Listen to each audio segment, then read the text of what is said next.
Il te réveille et c'est la première chose que tu regardes le matin pour te mettre à jour sur ce qui s'est passé. Mais un téléphone portable est un petit émetteur et récepteur électromagnétique. Cela signifie qu'il émet des ondes radio. Les scientifiques essaient encore de comprendre à quel point elles peuvent être dangereuses pour nos cerveaux. Mais ce qui est déjà certain, c'est que les notifications qui arrivent pendant la nuit peuvent perturber ton cycle de sommeil. Si tu ne peux absolument pas éteindre ton téléphone et le laisser dans une autre pièce, garde-le au moins en mode avion pendant que tu dors. La lumière de ton écran supprime la mélatonine, l'hormone qui régule les cycles de sommeil. C'est une autre raison pour laquelle tu devrais t'en éloigner pendant que tu dors. La lumière bleue te donne également des maux de tête et des problèmes oculaires. Essaie de réinitialiser les niveaux de lumière de ton téléphone et d'activer le filtre de la lumière bleue. Tu peux le faire dans les paramètres d'affichage et de luminosité de ton téléphone. Il changera automatiquement l'éclairage en mode nuit. Ton téléphone devient chaud lorsque tu l'utilises et ta peau absorbe un peu de chaleur chaque fois que tu le gardes près de ton corps. Encore une fois, les scientifiques ne sont pas sûrs des effets de ces ondes radio sur le corps humain. Mais mieux vaut prévenir que guérir. Si tu gardes une certaine distance entre toi et ton téléphone, tu absorberas moins d'émissions potentiellement dangereuses. Même si tu n'as pas peur des ondes radio, l'écran sale peut aussi causer des problèmes de peau sur ton visage. Essaie d'utiliser un casque ou un haut-parleur lorsque tu parles sur ton téléphone portable. Tu aimes sans doute te poser parfois sous les doux rayons du soleil, mais ton téléphone, lui, s'y oppose fermement. Trop de soleil ou de chaleur peuvent le détruire de l'extérieur comme de l'intérieur. Il peut pixeliser ton écran, le fissurer et empêcher le fonctionnement de l'écran tactile. Cela met également la batterie en surchauffe et cela peut même faire plier le circuit imprimé à l'intérieur du téléphone. Ne laisse donc jamais ton téléphone dans une voiture en plein soleil ou à la lumière directe du soleil. Si tu l'emportes à la plage, laisse-le dans ton sac, à l'ombre. Et ne te dis pas que tu compenseras cette chaleur terrible avec un thé glacé. Il ne boit pas de ce truc. Ton corps est aussi une usine à chaleur et tu sais déjà à quel point cela peut être mauvais pour ton téléphone. Le fait qu'il n'y ait pas de circulation d'air dans ta poche ne fait qu'empirer les choses. Tu peux aussi l'oublier, t'asseoir dessus et le casser ou le plier s'il est super fin. Sans parler que c'est comme une super invitation pour les pickpockets. Et ne parlons même pas de ce film d'horreur composer sans le savoir le numéro de téléphone de tes professeurs avec tes fesses. Couvre ton téléphone de dentifrice et regarde ce qui se passe. Écoute, non, ne fais pas ça. Emballer ton téléphone dans du papier d'aluminium ou découper des trous dans ton étui ne sont pas franchement des bonnes idées non plus. Si tu ne peux pas t'empêcher d'essayer certains des bricolages que tu trouves en ligne, lis au moins les avis d'autres utilisateurs avant de le faire. Mais le recouvrir de dentifrice, comment te dire, évite. La plupart des téléphones ne sont pas étanches. Si seulement quelques minuscules gouttelettes d'eau s'infiltrent à l'intérieur, l'appareil pourrait être condamné. Et même s'il ne s'éteint pas complètement, certaines parties ouvertes, comme le microphone, cesseront de fonctionner. Bien sûr, de nombreux kits de nettoyage de téléphone comprennent un spray, mais tu es censé l'utiliser pour vaporiser un chiffon en microfibre non pelucheux, pas ton appareil directement.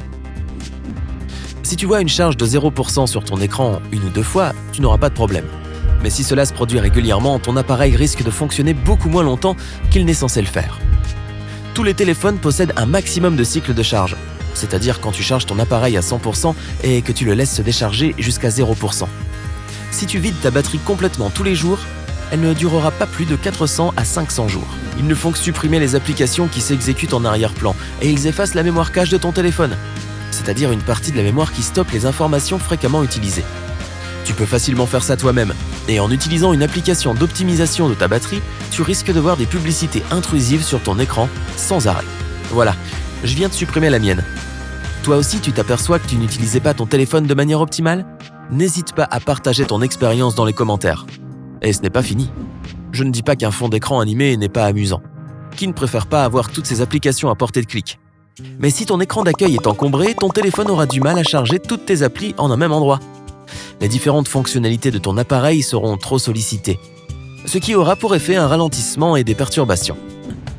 Il n'arrivera rien de grave à ton appareil, mais il est quand même préférable d'utiliser une carte SD ou un stockage dans le cloud pour certaines applications et toutes tes photos. En accumulant les données, tu risques d'être souvent contrarié par le manque d'espace disponible sur ton smartphone. Cela ne fera qu'améliorer son fonctionnement en éliminant les erreurs de programme. Ne télécharge jamais de logiciel à partir de sources dont tu n'es pas sûr. Si tu ne fais pas attention et que la source s'avère suspecte, ton téléphone peut s'éteindre ou mal fonctionner. Ou dans le pire des cas, quelqu'un pourra accéder à tes données personnelles. pourrais l'oublier et t'asseoir dessus ou le mettre dans la machine à laver. En outre, chauffé par ton corps, ta batterie s'épuisera plus vite que si tu avais rangé ton téléphone dans ton sac. Souviens-toi, ton téléphone n'aime pas la chaleur. Ensuite, laisse l'appareil se reposer quelques minutes. Il a aussi besoin de vacances, puis rallume-le. Cela permet à ton téléphone de fonctionner plus rapidement et plus efficacement, prolonge la durée de vie de sa batterie, supprime tous les éléments inutiles de sa mémoire et évite les pannes inopinées. Habituellement, lorsqu'on ferme une application, elle ne se ferme pas réellement. Elle est mise en veille pour un redémarrage ultérieur plus rapide. Et cela pèse sur la mémoire et la batterie de ton téléphone. La seule solution est de redémarrer ton appareil. Il ne faut pas utiliser la recharge rapide tous les jours. Elle permet de recharger ta batterie à une vitesse étonnante, mais elle l'use aussi plus que la charge normale. Essaie d'utiliser cette méthode uniquement lorsque tu es pressé. Je parie que le grand écran de ton smartphone est super et bien lumineux. Pas étonnant que sa batterie se décharge aussi vite. Même si elle ne s'épuise pas rapidement, va dans les paramètres d'affichage et baisse la luminosité de l'écran. La batterie et tes yeux t'en seront reconnaissants. La désactivation de la luminosité automatique peut également s'avérer utile. Ainsi, la luminosité de ton écran ne sera pas aussi forte. Tu peux également choisir la durée pendant laquelle ton écran doit rester actif. Plus cette durée est courte, plus tu économises la batterie. Si tu sais que la batterie de ton téléphone est sur le point de s'épuiser et que la prochaine recharge n'est pas pour tout de suite, essaie de ne pas utiliser l'appareil photo, surtout avec le flash allumé. Il a besoin de beaucoup plus de puissance que le reste des applications. Désactiver les notifications push peut également contribuer à prolonger la durée de vie de la batterie. Sinon, chaque fois qu'une notification arrive, ton téléphone s'allume et gaspille de la charge. Si tu veux quand même en recevoir de certaines applications, ouvre les paramètres sur ton smartphone et va sur les notifications. Là, tu pourras choisir les applications qui peuvent t'envoyer des messages. Les applications pour économiser de l'énergie semblent être un excellent moyen pour prolonger l'autonomie de ta batterie. Elles limitent les tâches inutiles, arrêtent les programmes défectueux qui consomment trop d'énergie et ferment les applications qui insistent pour se lancer et télécharger des mises à jour. Y a-t-il un piège avec ça ? Si tu télécharges une application comme celle-ci, dont la publicité figure dans une autre application, tu risques d'avoir des logiciels malveillants qui peuvent ensuite voler tes informations personnelles. Les applications d'économie d'énergie doivent être téléchargées directement dans les magasins autorisés et seulement après avoir lu les commentaires des autres usagers. La batterie du téléphone ne durera pas plus de 2 ans. C'est un mythe auquel trop de gens croient. La durée de vie d'une batterie ne dépend pas du temps, mais des cycles de charge. De nos jours, la plupart des batteries de smartphones ont une durée d'environ 300 à 500 cycles. Tu te dis peut-être que chaque fois que tu remplis ton téléphone, tu perds un cycle de charge, mais ce n'est pas exactement ça. Un cycle de charge est le moment où une batterie se décharge de 100% à 0%.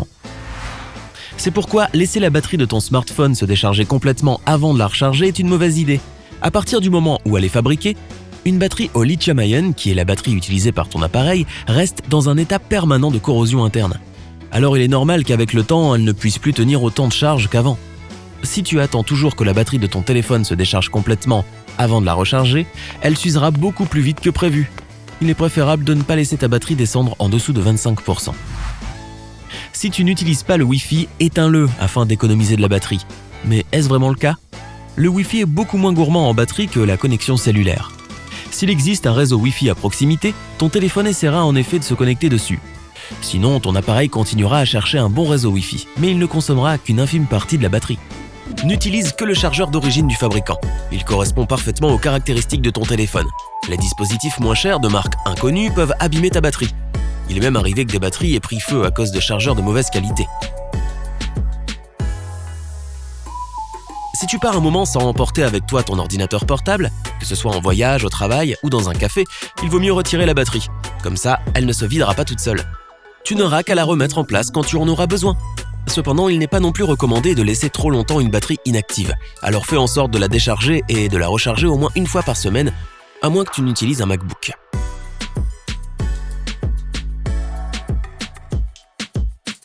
Le rebord de la fenêtre à côté de ton lit peut sembler pratique pour poser ton téléphone, mais ne le fais pas. Même s'il n'est pas en charge, garde ton téléphone à l'abri de la lumière directe du soleil et du gel. La batterie se vide plus rapidement lorsqu'il fait trop chaud ou trop froid. La température ambiante reste la meilleure. C'est pareil pour ton ordinateur portable.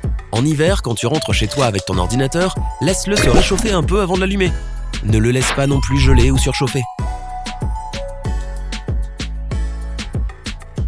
En moyenne, un téléphone se recharge complètement entre 1h30 et 3h. Mais il est possible de le charger jusqu'à 79% en 15 à 30 minutes. C'est déjà pas mal. Une batterie de téléphone est conçue pour recevoir une intensité de courant définie et elle bloque tout excès d'énergie. Mais pas avec un chargeur rapide. La batterie monte rapidement à 79%, puis cette fonction se désactive et l'ampérage repasse en mode limité. C'est fait exprès pour ne pas endommager la batterie. Si tu as un iPad, utilise son chargeur afin de recharger ton iPhone plus rapidement. Tu peux aussi acheter un adaptateur de charge rapide spécial pour les téléphones Apple. Ton téléphone chauffe et étouffe dans une coque, alors sors-le quand tu le recharges pour éviter la surchauffe. Il est préférable que cette chaleur s'échappe librement par le corps du téléphone et qu'elle ne s'accumule pas à l'intérieur de la coque. Côté rapidité, les chargeurs sans fil ne sont pas aussi efficaces que les classiques. L'absence de cordon les rend très pratiques et très jolis, certes. Mais si tu veux recharger ton téléphone rapidement, la recharge sans fil n'est pas géniale.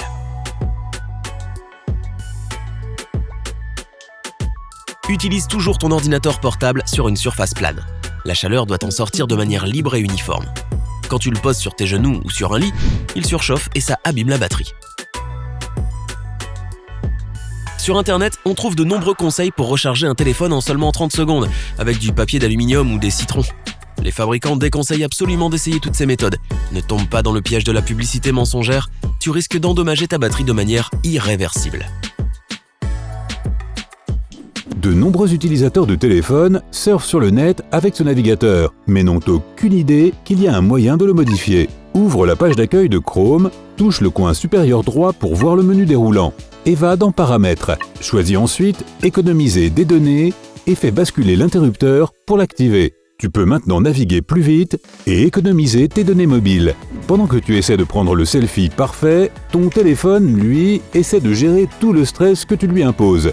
Il faut beaucoup de ressources pour travailler avec les fonctions de mise au point de l'appareil photo et enregistrer les images et les sons. La batterie est également mise à rude épreuve. Chaque fois que tu utilises l'appareil photo, surtout si tu prévois de prendre beaucoup de photos, assure-toi d'activer le mode avion. Le téléphone mettra en pause le reste des tâches, comme l'envoi d'alerte et la recherche de services.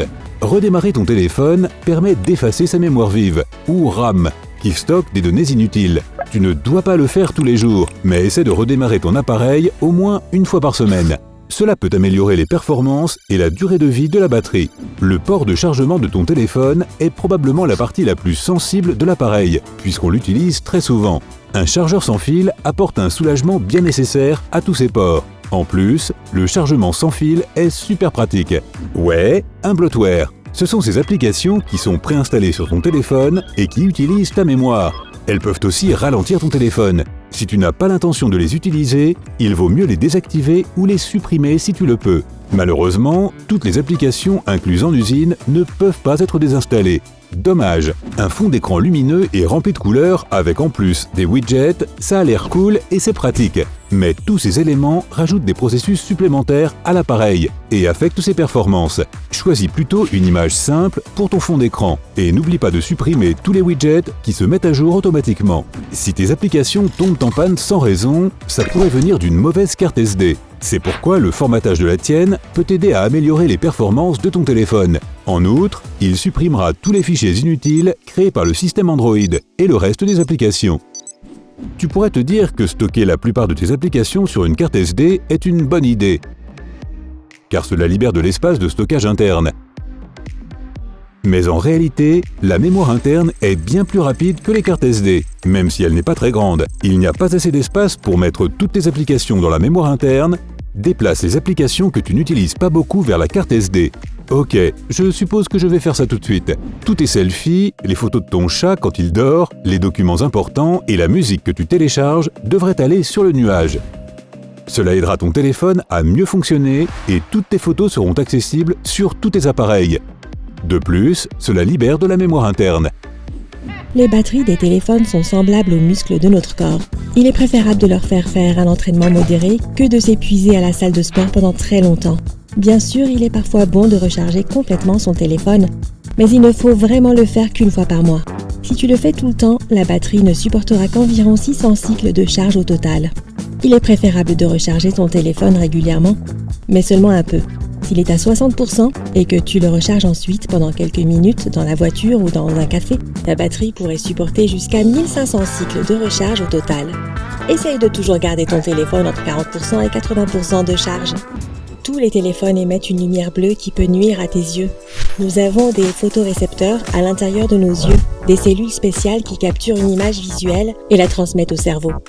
Lorsque la lumière bleue du téléphone passe à travers nos yeux, elle provoque des réactions chimiques qui peuvent endommager la rétine et notre vision. La lueur bleue empêche notre corps de produire de la mélatonine, l'hormone qui nous fait dormir.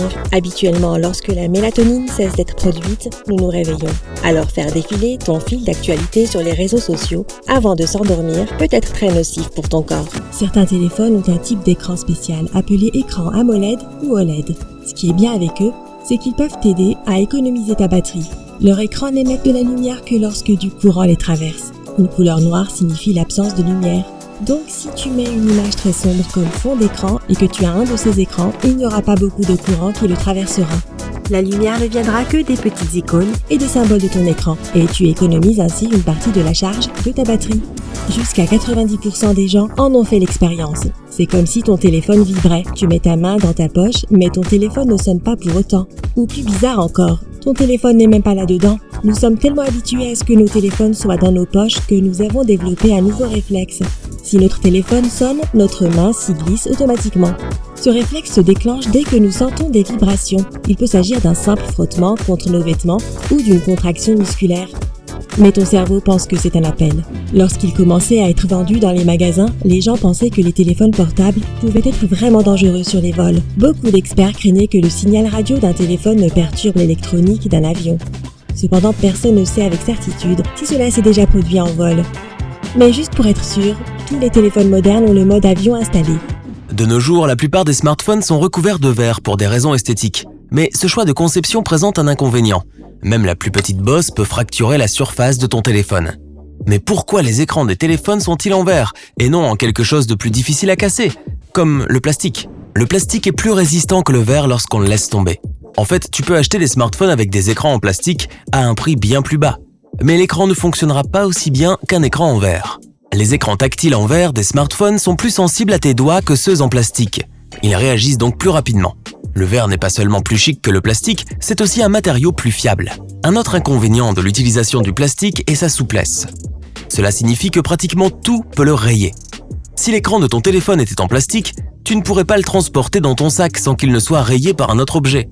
Et tu ne veux même pas imaginer ce qui se passerait si tu mets ton téléphone en plastique dans la poche où tu gardes aussi tes clés.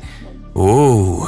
Le verre utilisé pour fabriquer les écrans des smartphones est généralement résistant aux rayures, ce qui t'évite donc de t'inquiéter pour tes clés. Mais comment le verre peut-il être aussi résistant aux rayures et en même temps aussi fragile lorsqu'il tombe d'une hauteur même minime ? Eh bien, tout dépend de la dureté du verre. Le principal inconvénient est la fragilité du verre. Les matériaux qui ne peuvent pas se plier ont tendance à se casser facilement. Les compagnies de téléphones et leurs fournisseurs de verre doivent trouver un équilibre délicat entre la fragilité et la dureté, et cela peut être assez difficile. Une solution à ce problème a été trouvée dans le Gorilla Glass, qui est utilisé dans de nombreux appareils aujourd'hui. Bien que personne n'ait trouvé le matériau parfait pour les écrans de smartphone, ce verre renforcé chimiquement présente de merveilleuses caractéristiques. Il est mince, léger et résistant au choc. Le Gorilla Glass est aussi presque impossible à rayer et il peut résister à des chutes de grande hauteur. Les fabricants de téléphones sont toujours à la recherche de nouvelles façons de rendre nos gadgets plus durables et plus performants. Et parfois, lorsqu'ils commencent à réfléchir à ce à quoi ressembleront les smartphones du futur, ils finissent par avoir des idées intéressantes. Il est possible que les smartphones remplacent un jour complètement nos banques et nos cartes de crédit. Partout dans le monde, les gens pourraient envoyer leur argent entièrement via des applications mobiles comme Apple Pay ou Samsung Pay. Grâce à nos smartphones, de nombreux magasins n'auront même plus de caisses enregistreuses ordinaires. Les smartphones joueront probablement à l'avenir un rôle plus important en tant que vecteur d'authentification. Nos téléphones pourraient utiliser des éléments tels que le GPS, la biométrie et les données de l'utilisateur pour confirmer les paiements et autres transactions. Mais voici sans doute l'invention la plus folle. De plus en plus de smartphones deviennent flexibles. À l'avenir, tu pourrais ne plus tenir ton téléphone dans la paume de ta main. À la place, un écran flexible pourrait s'enrouler autour de ton poignet comme un bracelet. Même les écrans courbés comme celui-ci seront pleinement fonctionnels.